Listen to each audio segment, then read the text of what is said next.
Myanmar 28 मार्च को भूकंप के भीषण झटकों से दहल गया, लेकिन इसके साथ ही थाईलैंड में तबाही का मंजर बेहद ही खतरनाक नजर आया और जानकारों के मुताबिक म्यांमार में 50 मिनट में ही 3 बार धरती कांपी। भूकंप की तीव्रता यहां पर 7.7 मापी गई है और इस भूकंप से पड़ोसी देश थाईलैंड में भी काफी नुकसान हुआ है।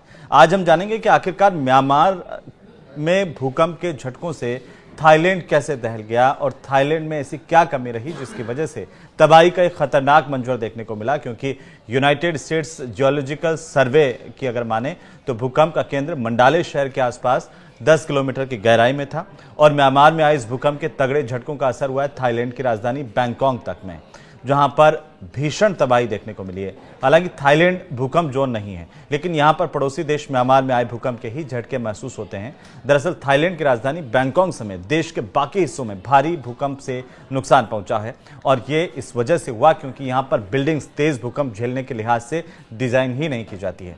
दरअसल बैंकॉक में एक 30 मंजिला भूकंप इमारत जो है वो भूकंप की वजह से जमींदोज हुई है और इसकी वजह से भारी तबाही हुई है। इसके अलावा अगर म्यांमार की बात करें तो हजारों जाने की जानकारी है, तो वहीं उधर थाईलैंड की बात करें तो यहाँ पर भी काफ़ी लोग मारे गए हैं।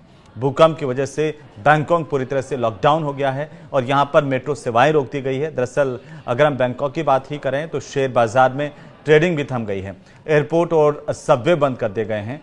थाईलैंड में भूकंप से कई मौतें होने की जानकारी सामने आई है, कई लोग लापता बताए जा रहे हैं और इन भूकंप के झटकों के बाद बैंकॉक में सैकड़ों लोग जो है वो घबराकर इमारतों से बाहर निकल गए। यहां पर एक निर्माणाधीन फ्लाईओवर के भी ढहने की खबर है।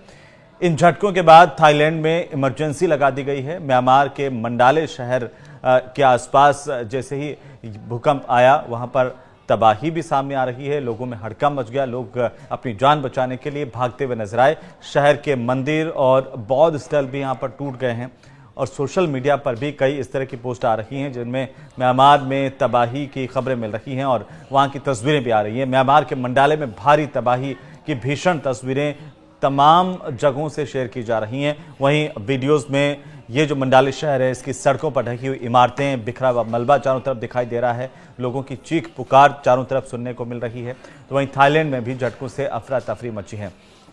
अगर हम थाईलैंड की राजधानी बैंकॉक की बात करें तो यहाँ पर झटकों से लोग जो है घबराकर सड़कों पर निकल आए और जैसे ये भूकंप आया लोग जो है वो समझ नहीं पाए, लोग अपनी जान बचाने के लिए भागे और कई लोग जो है वो स्विमिंग सूट और जो नहाने के कपड़ों में भी भागते हुए दिखाई दिए। प्रत्यक्षदर्शियों के मुताबिक बैंकॉक शहर में एक ऑफिस का टावर कम से कम 2 मिनट तक हिलता रहा, दरवाजे खिड़कियां तक यहाँ पर जोर जोर से टकराती हुई नजर आई और इस तरह से काफ़ी सारा नुकसान यहाँ पर देखने को मिल रहा है।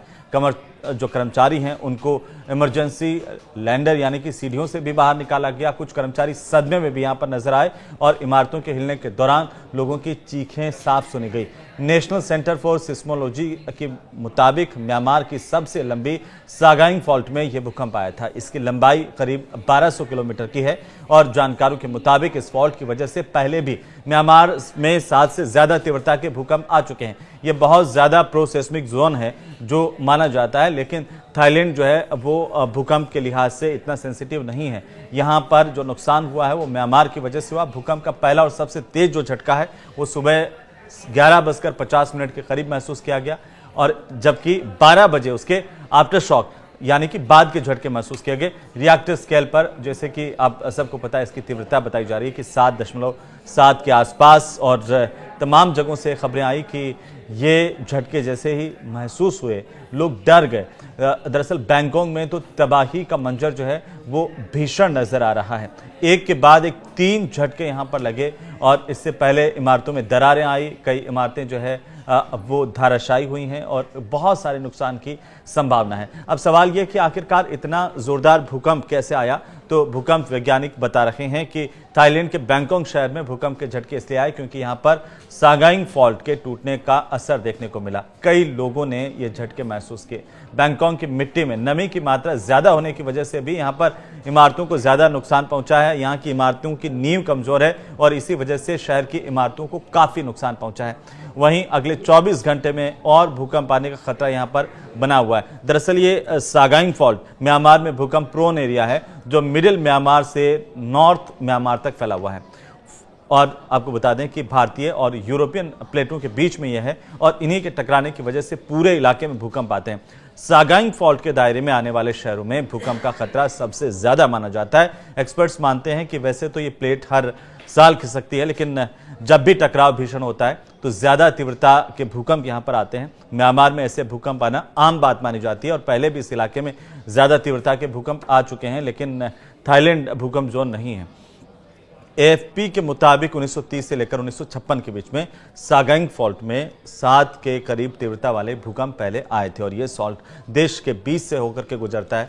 म्यांमार में भूकंप के पहले झटके की अगर हम बात करें तो वो जैसे महसूस किया गया उसके बाद 10 मिनट के बाद ही दूसरा झटका भी यहाँ पर आया और ये जो सॉल्ट है इसकी वजह से यहाँ पर ज़्यादा भूकंप आते हैं। लेकिन अगर बैंकॉक की बात करें तो बैंकॉक में भूकंप के लिहाज से यहाँ पर बिल्डिंग्स नहीं बनी हुई है और जो भी इंफ्रास्ट्रक्चर है वो इस लिहाज से नहीं किया गया था, भूकंप की तैयारी नहीं थी और इसी वजह से यहाँ पर ज़्यादा नुकसान हुआ है।